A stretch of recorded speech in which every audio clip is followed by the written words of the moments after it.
Good. Hey, how you doing? Hey, good.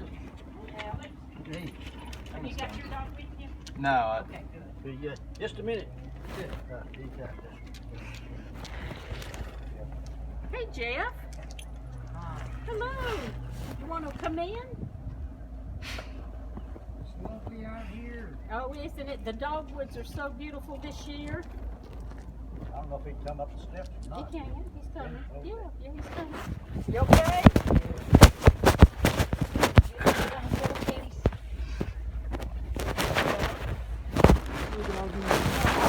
You should never build on a hillside if you're old as we are. And here we are. Come on. Make sure you get this. Yeah, hold on. Come on in there.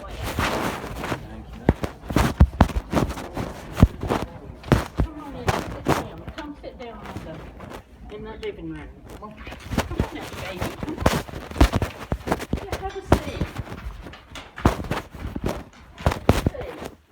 Nice. Well, you know, we have dogs and cats, so there's hair everywhere. Well, that's what I've got. Have a seat. Have a seat.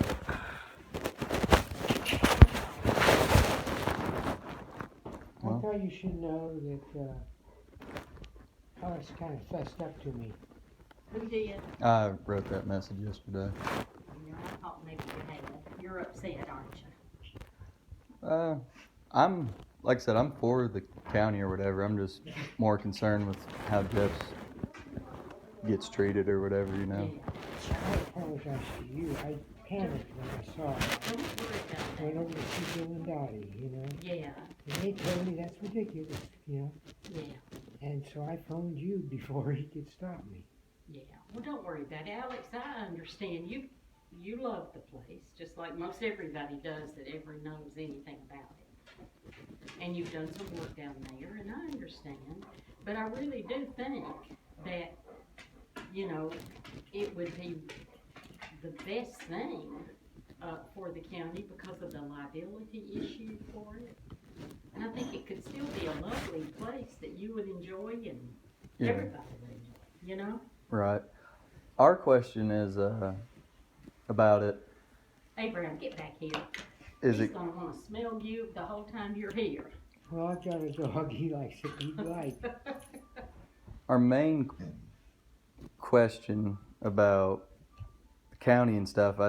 We talked a little bit about it yesterday. It's just how far are they going to go with it? He will only give to them what he wants them to have. Right. And I'm saying as far as buildings or. Well, what the commissioner told me, Benita Hohen, she said, y'all want some water? Thank you. Jeff's got something to drink. Thank you. I've got some coffee here. Yeah. I'm a big boy. He could take both of them. She told me that they were thinking they would do a canoe kayak launch there because you know how busy the one is at the bridge? Just That's can't a good handle thing. all of the people. And so they'd have some area for parking and a canoe kayak launch, maybe some picnic tables and maybe a walking trail. You know, just a loop around so people could walk. You know, what's happening in this county, there's so many subdivisions being built that people are wanting spaces to enjoy. And since that's a floodplain and you could really never build on it, you know, you see what the flood does.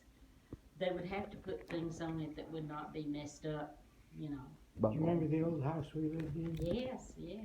That flood one time that we had, it was just before I left for Berkeley. Mm-hmm. 77, I think, somewhere Yes. in there. It was water outside the street was underwater. Oh, yeah. And then the next thing, we had a bunch of people over from Berkeley at that time.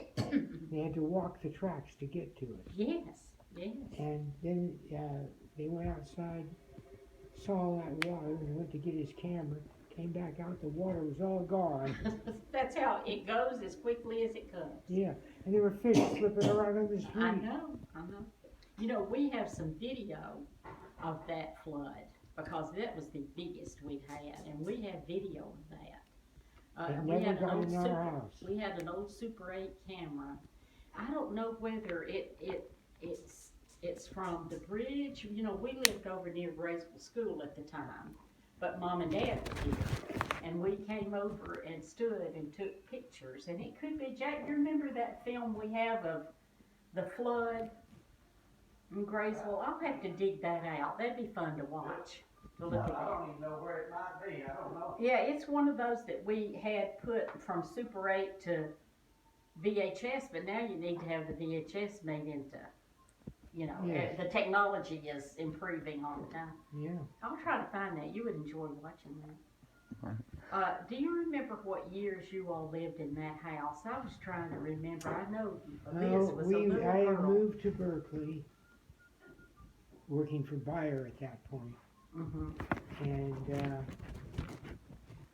that would be what we did is we sold it to Sheila and Bobby Corker. Yes, I remember them. And Bobby's still around, but she was going to Florida. Mm-hmm. So they had it insulated then, and that ended it right there. Yeah. Put the insulation in, not mess with the wiring. That wiring was ancient wiring. Oh, ancient, yes. Very ancient. Yeah. Can't believe it. Do you all have any pictures of that old house? I do. I would love to see those. Oh, yeah. I've had so many people say, what did it look like? Well, I can remember, Well, you know, but I would love to see a picture to remind myself. Now, it's in that magazine, that book that was written on it Uh-huh. by Bill Brock. Billy Clark. Brock's sister. Oh, okay. Does she have a picture of it in that? Yeah, have you Okay. seen those two books? Yes, I have, and I have them. I'll have to look those over again and see. Well, there's pictures of the spring in there, too. Yes, uh-huh. And those old rock cookers and so on that they had down there next to it that are gone. You know, yes, and you know, my early memories of it, we moved here in 1947, and there was a couple who lived in that house named Alvy and Grace Lankford, and I'm sure they were just renting it. But he worked with Daddy at Wheeling Foundry, and we would spend the night sometimes with Gracie because he worked crazy shifts. And we would go spend the night with her, so that because she was a little afraid to be by herself. And I remember that basement part, which is where you live. That's where the kitchen and That's right. everything was. She would make us ice cream floats. I had never had an ice cream float. She didn't have any children, and so she treated us real special, you know, me and my sister. I remember that house. I remember going up all the steps, and Did you she ever had, look at the third floor very much? yeah, The yeah. woodworking up there was beautiful. I know. It's just such a shame we lost that house. Such a shame. Just doing that insulation is what Yeah, did it. just didn't. When you take over an old house like that, you have to redo everything. Wiring and everything. Yeah. But yeah, you were walking up the stairs and Oh yeah, walking up the steps and seeing all those different rooms. And I remember that she had these hook rugs. That one of them was a big round one that had a big star in the middle. You know, as a child, you remember things like that. And they later moved to Nashville.